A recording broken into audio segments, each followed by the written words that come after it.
Well, hello, ladies and gentlemen. Welcome back to Grizzly Bear Sims YouTube channel, and welcome back to Tazewell County, Illinois. I appreciate you coming back for yet another episode.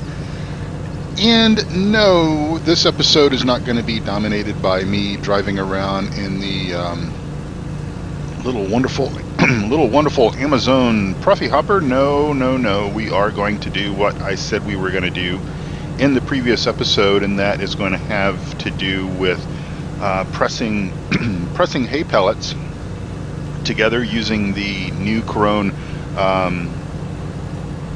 hay pellet presser, I suppose, for lack of a better description.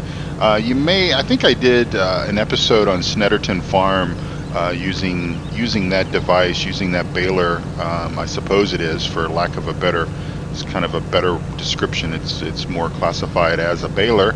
And that's what we're going to do. We're going to bale some. We're going to press pellets. Too bad we can't bale those. That would be kind of neat if that machine. Of course, I don't know if it does it in real life, but if that machine would actually, after it presses the pellets into the chamber, if it would, load them into a bag, and maybe the bag could be dropped off, or you could come around at a later time and pick it up with a tractor and a trailer or something like that. But anyway. This episode is just kind of, or I guess the beginning of this episode is me just basically playing around here on the Pruffy Hopper. I've got to say that, sometimes virtual worlds and real worlds sometime collide with each other. And of course, what I'm going to say next is not really happened in the real world, but here in the virtual world, sometimes you just can't win for losing. So the wife was on to me, has been on to me for the last couple of days to get the back area and the front area of the house and everything mowed up, because she's afraid with the kids outside playing and her coming out here occasionally to hang some wash on the lines, that maybe the tall grass is kind of an invitation to snakes or other kind of critters to hang out here. So we finished up the stuff that we needed to do in the field out there in our hay meadow. Got that mowed. And of course, we've been in the same game day here for the last couple of episodes, but got that mowed, got it tethered, got it raked, which we did off camera between episode 13 and 14. And by the way, this is episode 14 if I didn't say that already. And so it's been quite busy here on the farm, and of course the wife is again overprotective of the children and herself and everything as well. So I certainly don't blame her for that at all. But so I decided that, okay, well, I needed to wait for the boys to get back from lunch, because we have basically pushed through the morning today to get the hay, which has been out drying a couple of days, to get that raked up and everything. And so we pushed through the morning to make sure that would all happen, and then I sent the boys off to lunch. And so I sort of figured, okay, well, I had a quick bite to eat, just kind of a sandwich, and sandwich is something that you can kind of grab a hold of and eat it as you kind of work, I suppose. I guess the concept of a sandwich is it's kind of got its own built-in holder and everything, edible holder, that being the bread. And so just basically got started on this because I didn't want the wife to complain anymore, and I certainly don't want the kids to get hurt if there happens to be a snake or some other kind of critter hiding in the grass. And that does happen from time to time. And of course, I was raised, stepping out of character and kind of talking about the real world now, I was certainly raised to that fact. My father worked very hard, still does, worked very hard when I was a child. He worked a couple of different jobs, and always made sure that on the weekends and everything, the house, the yard was nicely manicured.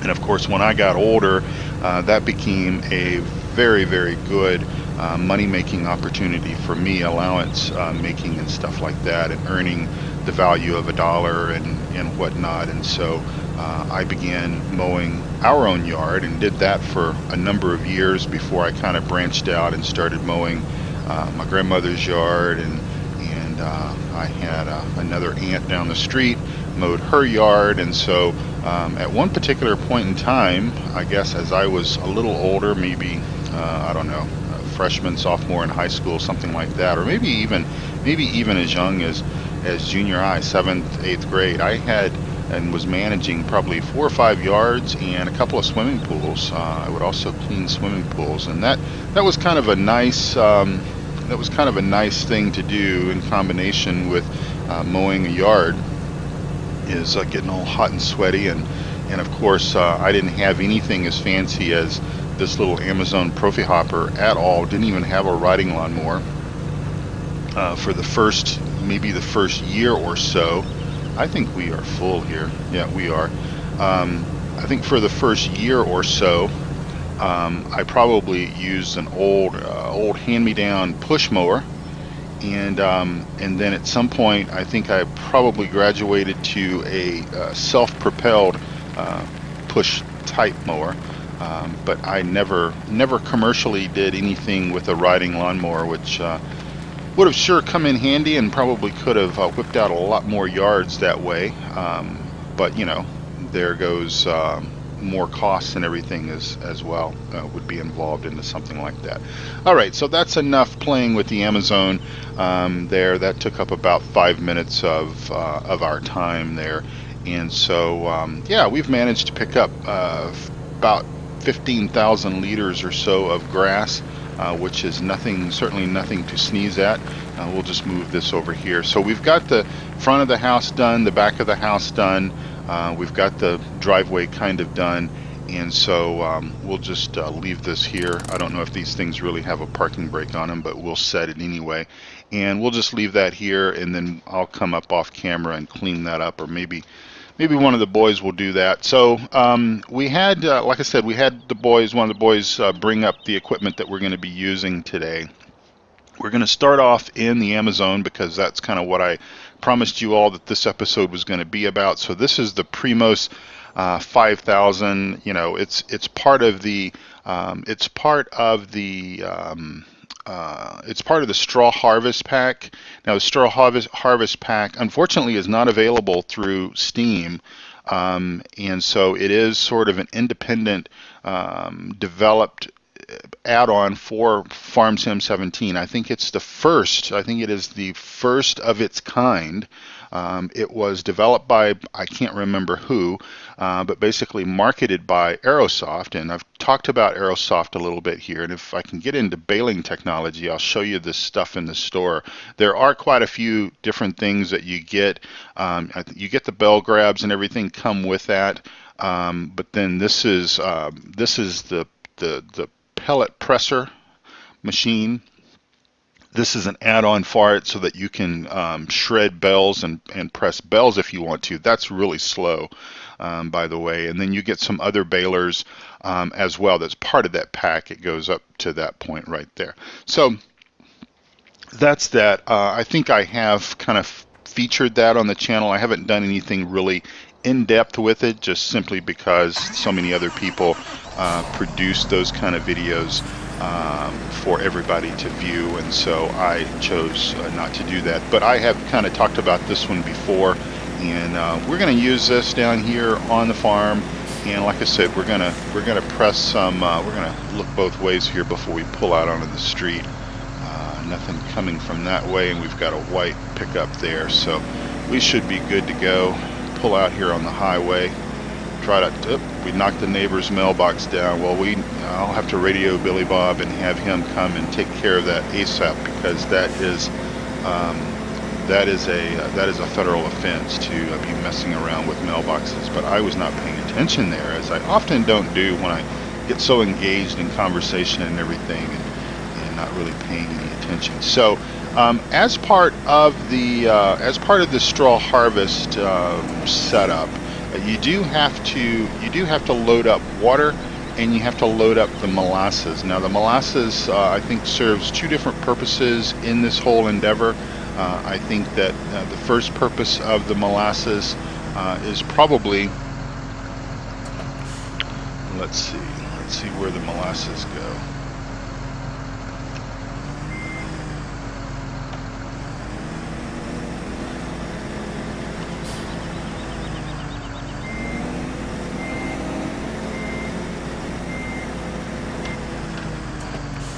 See if we can find where the molasses go. I should have practiced this before I came down here. There we go. So the molasses go in there. That was a full pallet of molasses. I don't know how many containers we get on a full pallet. I can't remember, but looks like we've got about 5 left. So we'll. I went ahead and filled up with water out of our hydrant, and then we've got a full container of water there. So we're gonna come back out here on the highway and turn around and grab that little bit of stuff there, if we can do this without getting run over. And just bear with me here as we do a U-turn out in the middle of the county highway there. Hope everyone is having a wonderful, wonderful day. We turn on our baler much like we do any other piece of machinery. We go ahead and lower the pickup, and we begin to pull forward onto our swath there, and it'll begin to do its thing, and whatever its thing is, but basically bringing in the hay as any baler would do. And then as I said, the molasses I think has kind of two-part responsibility in this whole project. I think it is the binding agent that helps make everything stick together, that helps make the goodness of the hay and the pellet and everything stick together, and then obviously the water is part of that process as well, maybe to help the mixing process or whatever. But anyway, that's really neither here nor there. The fact is that we've got maybe a little over 10,000 capacity on this little wagon here, and as you can tell, it is kind of a slow process. I've got the pedal to the metal, and we're running at 6 miles per hour, so we're not going to win any races necessarily with this, but it gives us something else to do. It gives us another type of food choice. And so if I bring up the menu here, and I will just take you over to the animal menu, you can see that as far as the pigs are concerned, we can replace wheat and barley with hay pellets. Okay, so that's what we're making, is hay pellets today. And then over on the cattle side, we can replace silage with hay pellets if we want to. So you may remember I might have showed you in one of the early episodes, we put a container over there, and hopefully we can get all this to work and everything. But all of this is on my mod spreadsheet, by the way, if you guys are interested in picking up both the straw harvest as well as the container mod over there. And I've got to thank Farmer Klein. Actually, I don't know if I have the link to the I'll have to double check, because I think that there might be something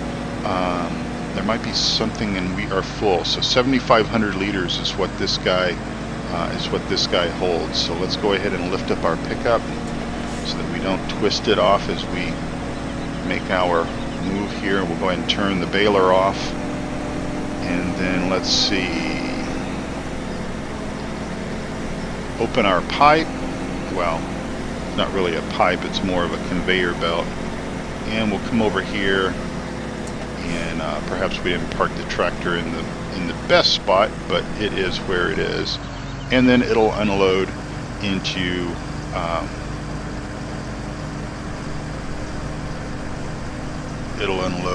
our tipper trailer there. So I'm not sure what sort of capacity we have on that tipper trailer. Let's just, for grins and giggles, let's just go and check that out and see, because that will determine how many times we can unload in this. And we're at 50%, so that is okay there. So let's go ahead and go and get another load of pellets, and we can go ahead and we shouldn't have done that. Okay, so don't close your chute on your trailer, because you'll cause yourself some problems. Hope everyone is having a wonderful day. If I've already said that, my apologies. I kind of got a little bit distracted there. So we'll go ahead and turn our baler back on, lower our pickup, and come back onto our straw swath here. So unfortunately, because of the way that this add-on is marketed, I don't think that we will expect to see the straw harvest add-on be part of FarmSim 19. I could be wrong. I could be wrong because I will say I don't have any information one way or the other. But one thing that has kind of been historical for us with regards to how all this kind of works is that typically, and I'm going to stop here and I'm going to grab a screenshot. And too bad that won't go away. Right there.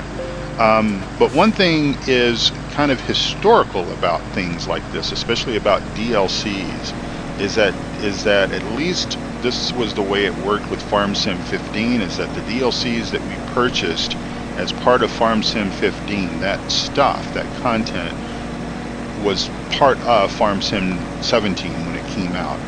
This being the fact that it's developed by somebody, and I can never remember their name, who in cooperation with Aerosoft, and Aerosoft has kind of helped drive the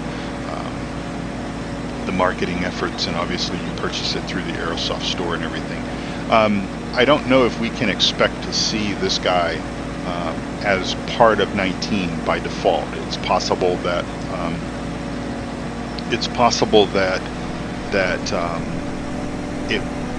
it might make its way to 19, but I wouldn't think that it would be included with 19. Now it's possible that Aerosoft. I'll tell you something about Aerosoft that maybe some people don't know, or especially if you're not used to dealing with the Aerosoft company with regards to the flight sim content that they provide.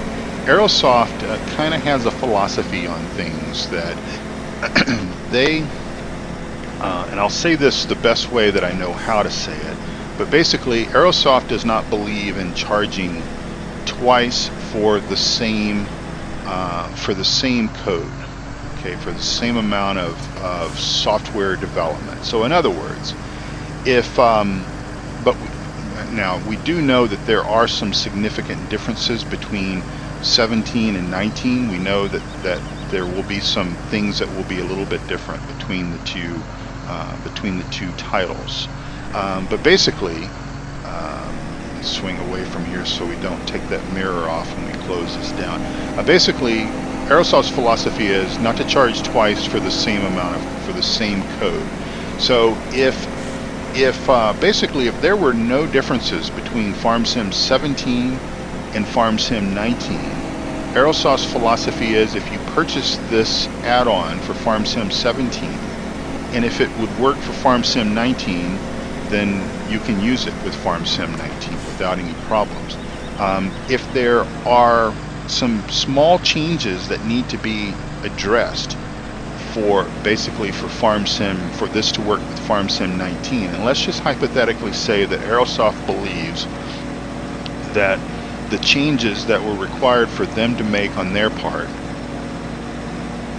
is valued at about $4.99 as an example. That's just a number that I'm throwing out there. That's all Aerosoft would charge for customers who owned this particular product for FarmSim 17 to be able to make it work with FarmSim 19. That's really, really fair, ladies and gentlemen. I will tell you that is very, very fair.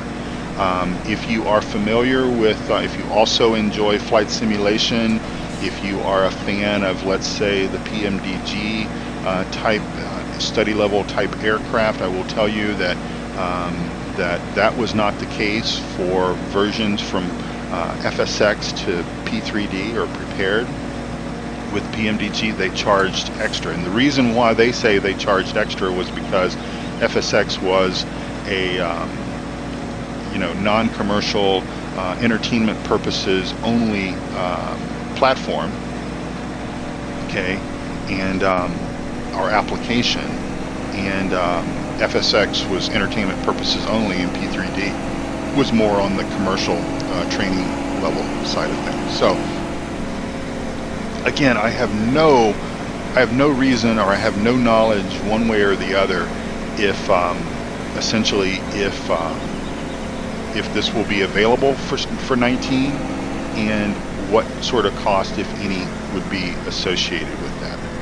All right, so we're going to set our brake there, get off, we'll turn that tractor off. We'll get over here in our other John Deere, our 7530, our smaller one here, and we will take this, because we are full, and we'll take this over to our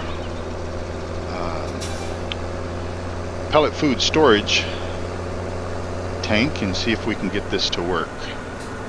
And what I was going to say, I can't remember if Farmer Klein did any modifications to this tank, or if he just pointed it out to me and I went out and downloaded it. But I will check the mod spreadsheet, and if I have it listed out there, then it means that it's it's a mod that's available. And we'll turn on our strobe there, since we are out on the county highway. But that would be the only thing. If he modified it to do something different, then obviously I can't share that link, because that would be a change to the concept, the way that it works. And I should have come in from that other direction, I think, to make it a little easier on us, but that's okay. I think we'll be all right. I think I can back this okay up there. Let's spin our camera around just slightly. Although these short little trailers like this do give me some problems, and of course my biggest problem is always backing and talking at the same time.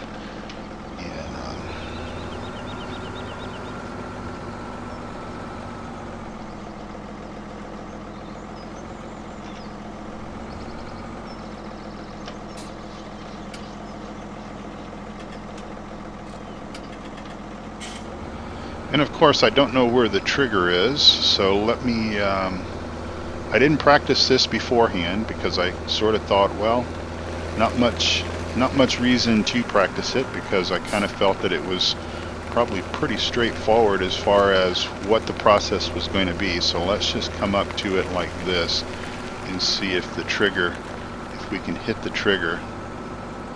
There we go. So the trigger is, well, I guess the trigger is to the side of the unit. Hopefully that pipe is not going to cause us any problems. Famous last words, right? All right, well, there we go. So there is how you empty your pellets into that pellet silo. And what I wanted was, I wanted a silo on the farm to store pellets in, because I sort of thought that, well, that is a kind of a cool concept to have, because obviously, whoa. That is sort of a cool concept to have. I think I had forgotten that I have traffic still turned on, and because oftentimes I do turn traffic off on my maps, kind of for that very reason. But hey, we've got a rock solid John Deere tractor that had no damage. That pickup's going to have to go have some band-aids put on it, I'm sure. But anyway, I wanted some kind of a silo. I didn't want to mess with the whole palletizing thing, because that's a little bit of a time-consuming process, as you probably know, especially if you play with that. If you have the straw harvest DLC, that little building and the process of doing all of that stuff is a little time-consuming, and I didn't want to spend that much time with messing about with that stuff. So therefore, we're doing things a little different. So anyway, all right, well, we're about 25 minutes or so in. I suppose what we can do is we can go and grab probably one more load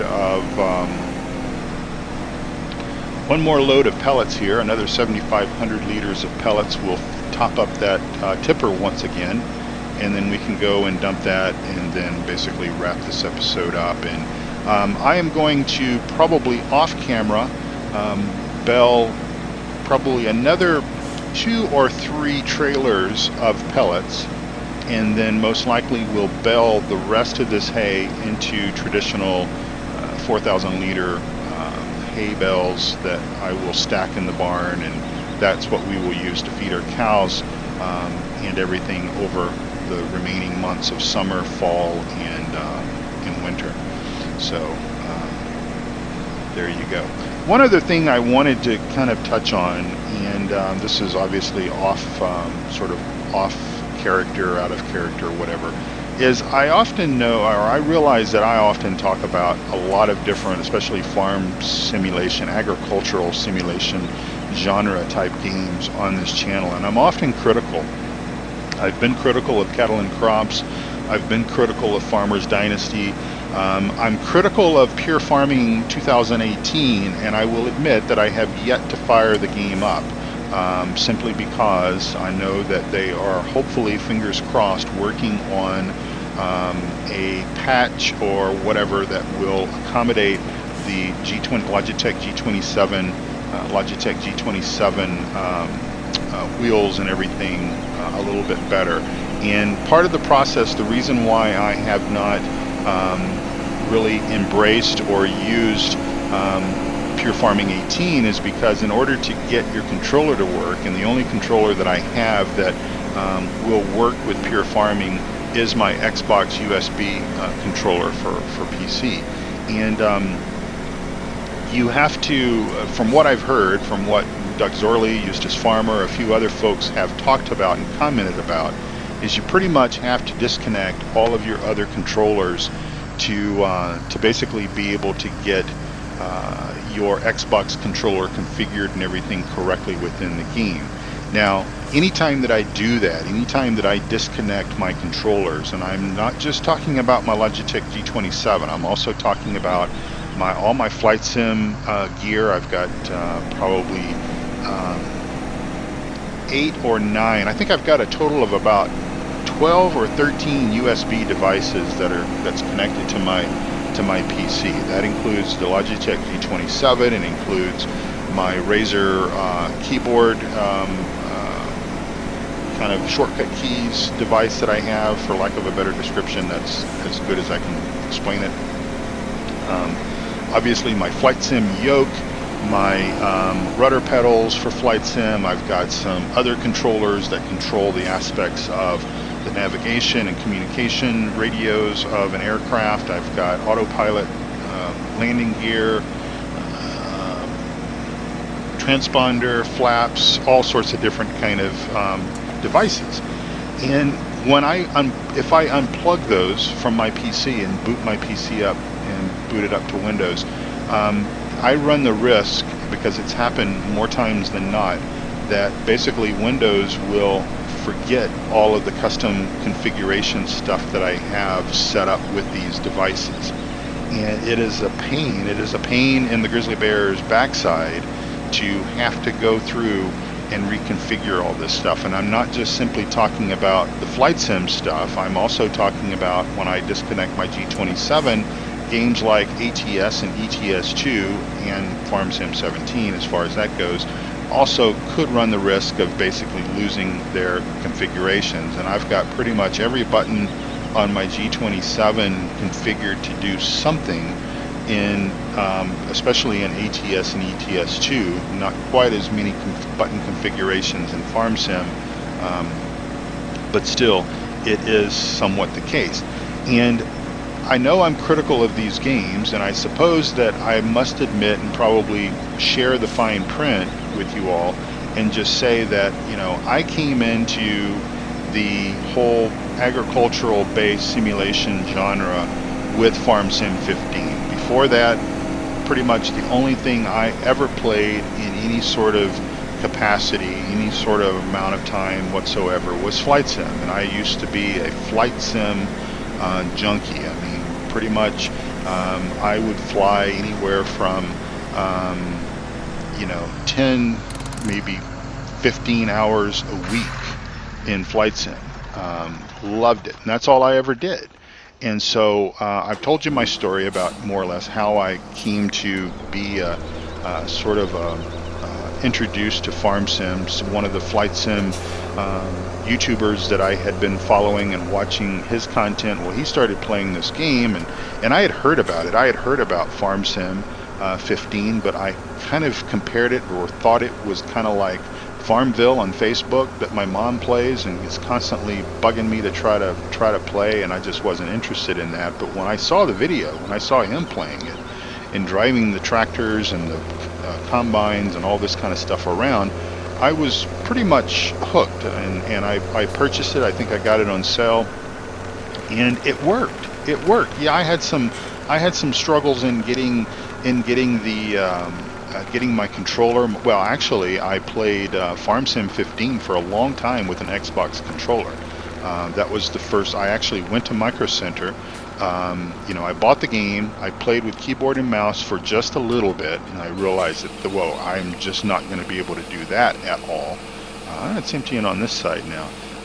Anyway, didn't enjoy it good enough to play with keyboard and mouse, so I decided, okay, well, let me go see what other types of inexpensive controllers I can find, because maybe I won't like this game, you know.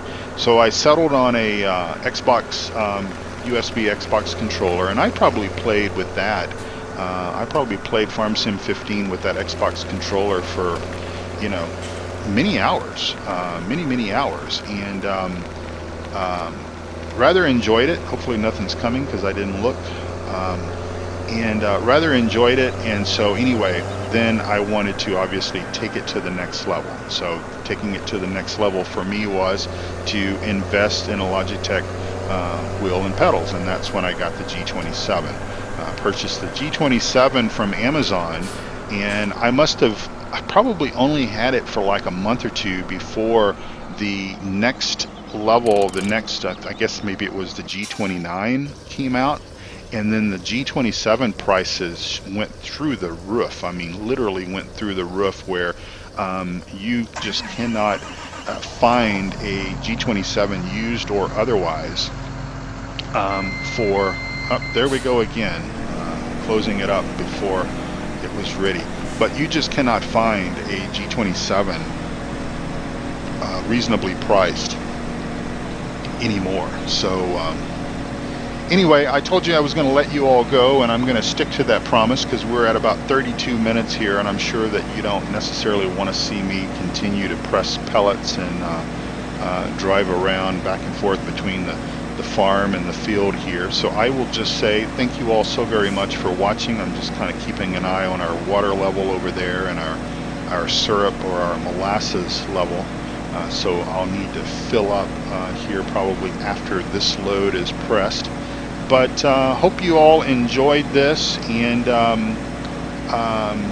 oh, I know, I need to finish the thought on the other simulation game, so bear with me for just 2 more minutes.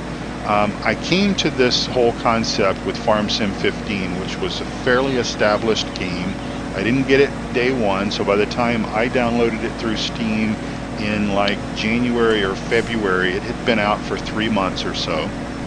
I'm sure that there may have been bugs when it was first released, because let's face it, there were some bugs with Farm Sim 17 when it first came out, and Giants addressed that fairly quickly. And of course, Farm Sim 15, was based on Farm Sim 13, which was based on Farm Sim 11, which was based on Farm Sim 9. Okay, so it's a title that has some history behind it, that has some dependability, some reliability, and whatnot. These other games are basically net new, so they're just now getting developed, they're just now getting released, and I know I'm overcritical on some of these, because I guess as much as I try not to, I suppose there is a part of me that is comparing these games to Farm Sim 15, Farm Sim 17, whatever the case might be, and that's probably unfair to do, simply because, well, these are brand new games. Giants Farm Sim 17 is not. It's based on 15. But I guess I'm frustrated with some of these other game titles, because I don't have time.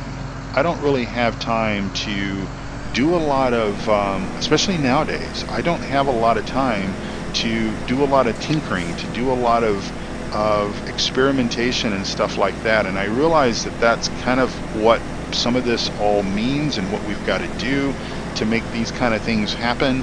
But I don't, I just don't have the time. And so I know I'm overcritical on these things, and I will probably should just basically stop talking and complaining so much about these titles. But it is what it is, I suppose. And anyway, I will at some point in time crack open Pure Farming 18. Eustace Farmer gifted that to me, and I'm very appreciative that he did that. That really means a lot, and I'm looking forward to playing it. I will say that I like some of the concept behind it, and so I don't know if I'll put it on the channel, because again, I'm somewhat limited in the time right now. I'm still struggling to put more than 2 farm sim videos out a week, and I apologize for that.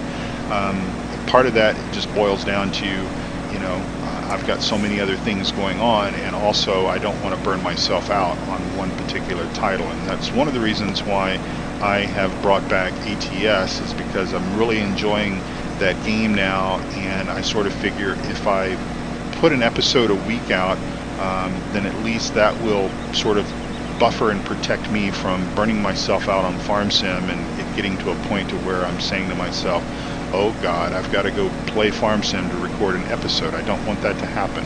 I'm enjoying the limited amount of farm sim that I get to play. I'm enjoying that. I'm enjoying putting it out on the channel, but I just don't want to put myself in a situation where it becomes a chore more than it is fun. So anyway, again, folks, thank you all so much for watching. I really do appreciate you guys being part of the channel here, and your comments and all that kind of stuff.